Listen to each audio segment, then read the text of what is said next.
Salut les amis, Eric PO, nous sommes toujours le 29 mars 2023, il est 21h30 à Marcello. Alors, je vais vous parler de ce que j'appelle les détracteurs. Alors, les détracteurs, c'est pas des tracteurs agricoles, on est bien d'accord. Ce sont des gens qui sont toujours là, toujours, pour apporter la critique sur quelqu'un qui fait quelque chose. Moi-même, j'ai été accusé d'être un franc-maçon. Excusez-moi, moi ça me fait rire. Ce qui prouve bien l'inefficacité, j'ai dû le dire, de ces gens-là, c'est-à-dire qu'ils cherchent même pas, quoi.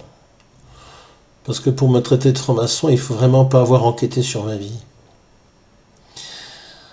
Et puis, alors, moi-même, parce qu'il faut se regarder dans un miroir aussi, il faut pas s'oublier.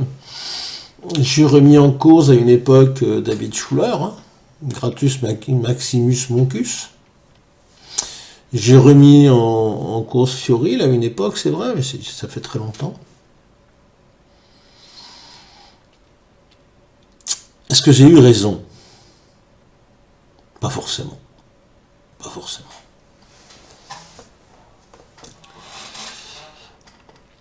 Je vous ai parlé il y a quelques années de la gouroutisation. Pour qu'il y ait un gourou, il faut qu'il y ait des adeptes. Or, avec le recul que j'ai maintenant de toutes ces années,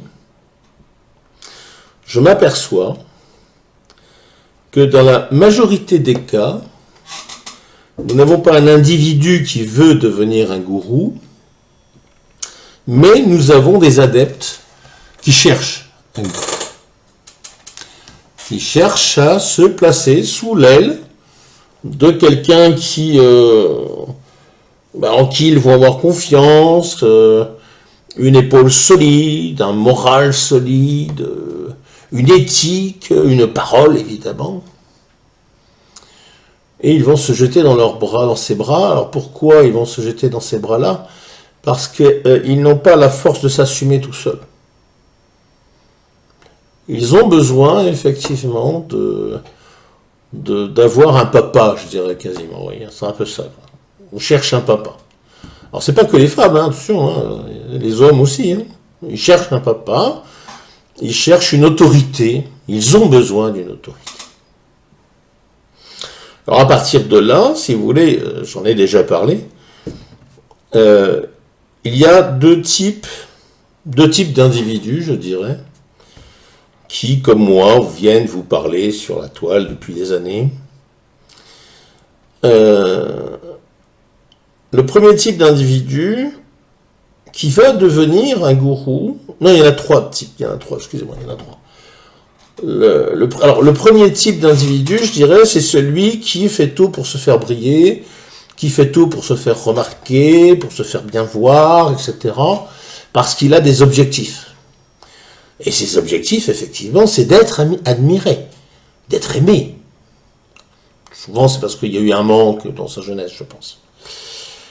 Celui-là deviendra un vrai gourou. Après, il y a la deuxième possibilité.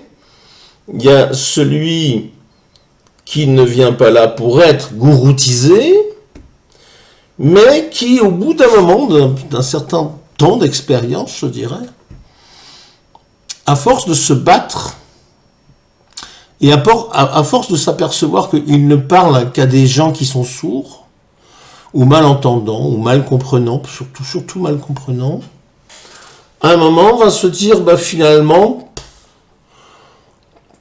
excusez-moi du terme, mais tous ces abrutis, finalement, autant les exploiter. Donc celui-là va devenir aussi un gourou. Et puis il y a la troisième catégorie dans laquelle je compte, et c'est pour ça que je me retrouve très seul, mais parce que je le veux, pour lutter justement contre ce phénomène-là, qui va repousser tout ça, toutes ces tentations.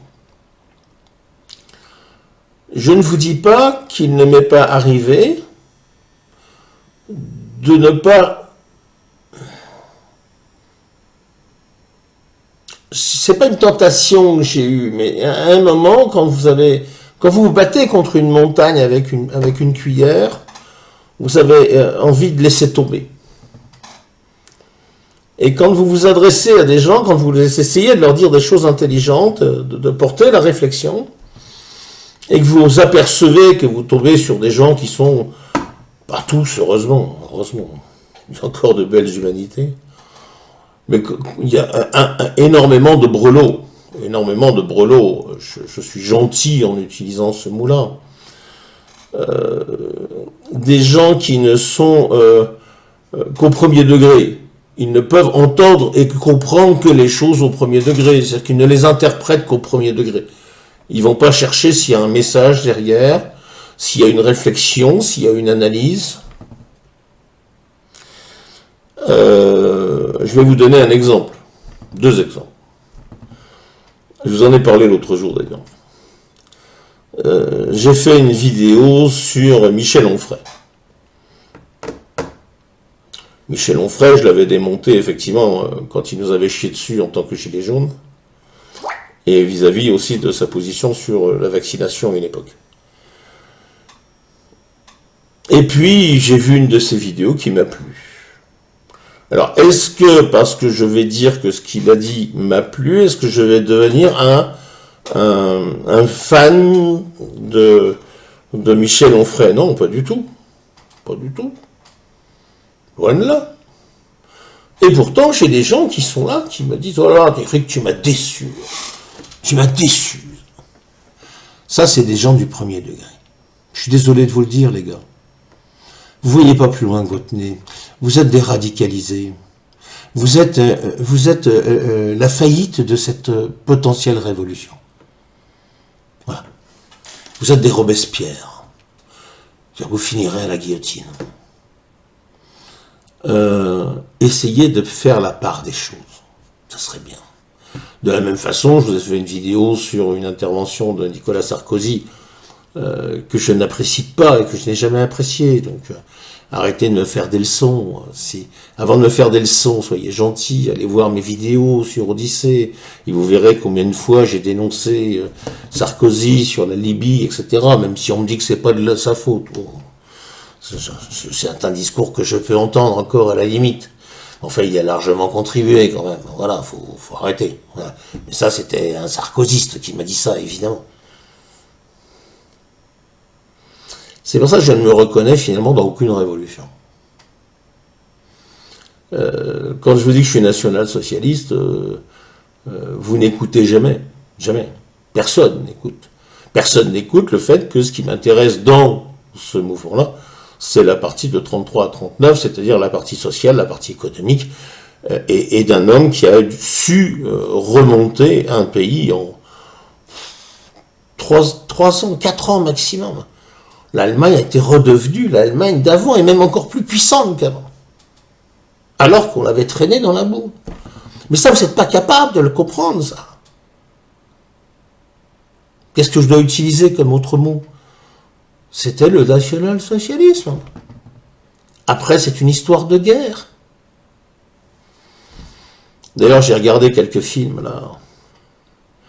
Et c'est vrai qu'en fonction de la position où on se trouve, si vous êtes résistant et que vous voyez votre père se faire fusiller par les Allemands, effectivement, vous allez être anti-Schleu. Si par contre, vous êtes allemand en 41, 42 et que vous voyez la ville où vous viviez, où vos parents ont fini sous les bombes des Américains, vous allez être anti-américain. Si vous êtes Viet Cong, vous allez être anti-vietnamien du Sud, vous allez être anti-américain.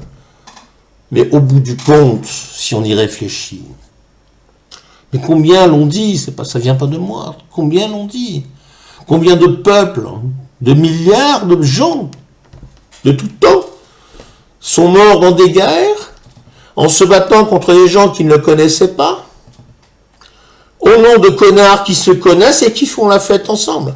et qui après passent des traités, et qui s'entendent très bien. L'opération Paperclip, je ne vais pas vous la rappeler, je pense que vous la connaissez. Les Américains et les Russes, hein, parce qu'on parle des Américains, mais les Russes ont fait pareil. Ils ont récupéré, mais les Français même, je vais vous en dire même mieux, ils ont récupéré énormément de Waffen-SS, de SS, d'anciens de la Gestapo, d'anciens scientifiques, etc. Et qui des Américains récupéraient, et les Russes arrivaient, ah non, ça c'est pour moi. Alors pourquoi je vous parle des Français? Vous savez qui a fait la guerre d'Indochine, entre autres, hein, je ne dis pas qu'il n'y avait que ça, hein. Énormément d'anciens soldats de l'armée allemande, de la Wehrmacht, voire de la Waffen. Ben oui. On a été bien contents de les trouver en Indo, d'aller se faire massacrer. C'était ça ou les camps de travail. Pas quand je dis les camps de travail, hein. Les camps mortifères, dirigés par les Américains et les Anglais, sur les territoires allemands. 1 500 000 soldats allemands ont été laissés mourir, crever comme des chiens, entourés par des barbelés, sans même un chiotte, sans une canalisation d'eau et sans nourriture. 1 500 000 on en a laissé crever. Alors je vais vous dire, moi, les guerres, quelle qu'elle soit, quelle qu'en soit l'origine, quelle qu'en soit finalement, vous voyez la cause, c'est jamais le peuple qui veut la guerre. C'est jamais le peuple qui veut la guerre. Alors la vidéo de ce soir, j'ai encore digressé un petit peu, elle n'est pas sur ce sujet-là. Elle est sur le sujet que sur la vidéo que je viens de nous faire pour Alexandre Juvin-Brunet, j'ai retenu 2 commentaires. Il y en a un à la limite que j'aimerais même approfondir la discussion avec lui parce qu'il a sorti 3 arguments qui pourraient se tenir et auxquels j'ai déjà pensé, hein. Il m'apprend rien, j'ai déjà étudié le dossier. C'est Cyril Lelouis, 33. J'ai lu tes arguments, d'ailleurs c'est bizarre parce que sur tout le message que tu m'as envoyé, j'ai qu'une partie qui est apparue. Bon, je sais pas pourquoi. Mais si tu peux me contacter sur Skype à perou.eric1, le chiffre 1 à coller, j'aimerais bien en discuter avec toi parce que... Alors pourquoi avec toi? Parce que toi, je vois que... Et moi, vous savez, le tri est très très vite fait. Les gens qui sont... qui arrivent en me disant « t'as rien compris, t'es qu'un brelot, t'es qu'un con, finalement, voilà ». Et qui ne partagent rien, c'est là, je ne leur donne aucun crédit, voilà. Alors que, voilà, Cyril Lelouis, effectivement, partage des choses, donc j'ai l'impression qu'effectivement, j'ai affaire à quelqu'un de bien. Après, il y a Dom Le Pelletier. Dom Le Pelletier, c'est pas la première fois qu'il vient chier dans les bottes sur mes vidéos. Soit sur moi, soit sur les gens dont je parle. Lui, il a 2 abonnés, il partage 2 vidéos. C'est-à-dire que c'est encore un de ces individus qui se disent être dans le combat, mais qui ne partagent rien. Sauf à dire qu'il me prouve autre chose, qu'il soit passé par un autre média, ou peut-être dans un autre type de combat. Je pourrais l'entendre. Mais là, au vu de ce qu'il me dit, alors je vous lis ce qu'il me dit, bordel, comment écouter autant de conneries, donc il parle de moi, vous aimez le théâtre, vous en voulez encore et encore, ce mec, en parlant d'Alexandre Juvin-Brunet, savait parfaitement ce qu'il faisait.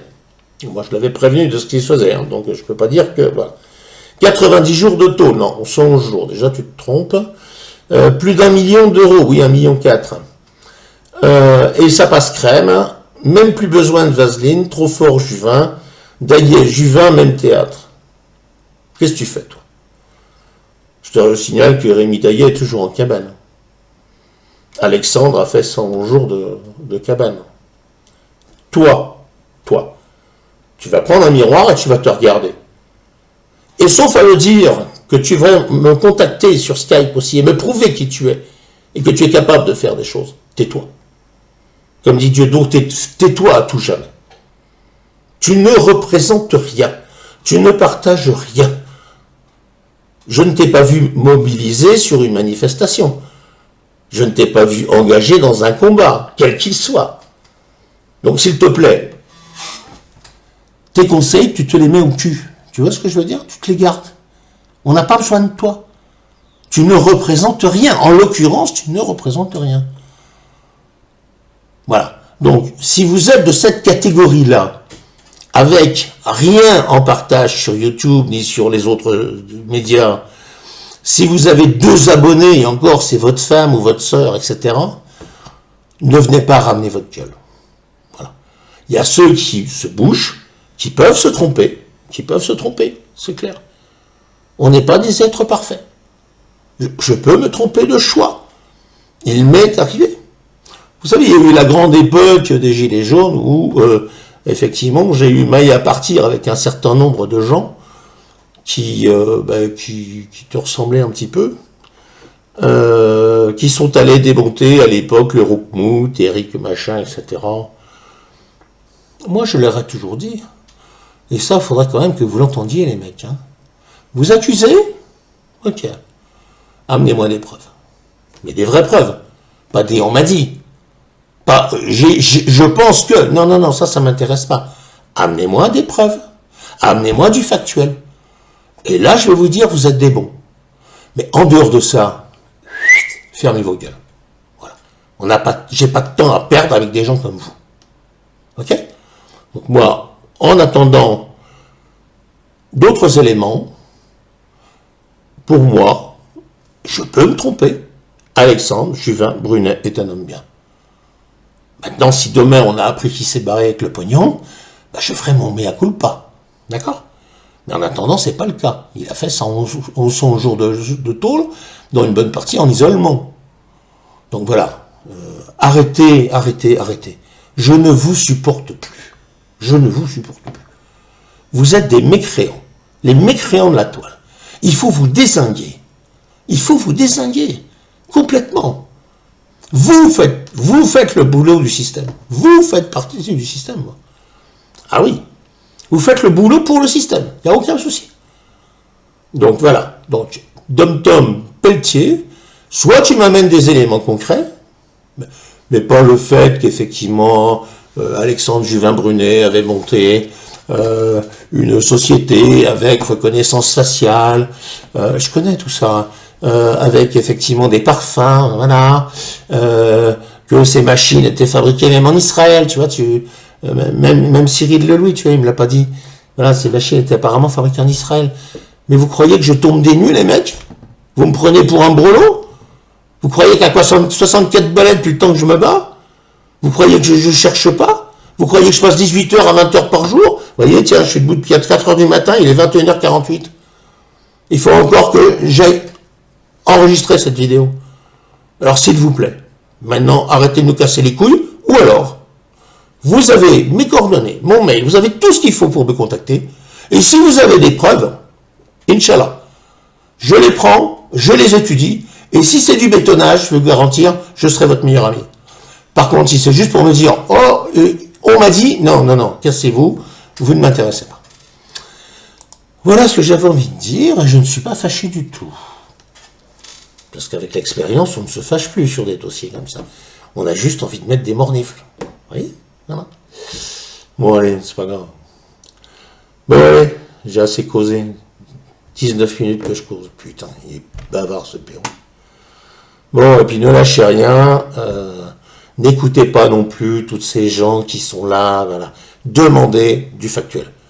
Il y a du factuel, écoutez-les. Il n'y a pas de factuel.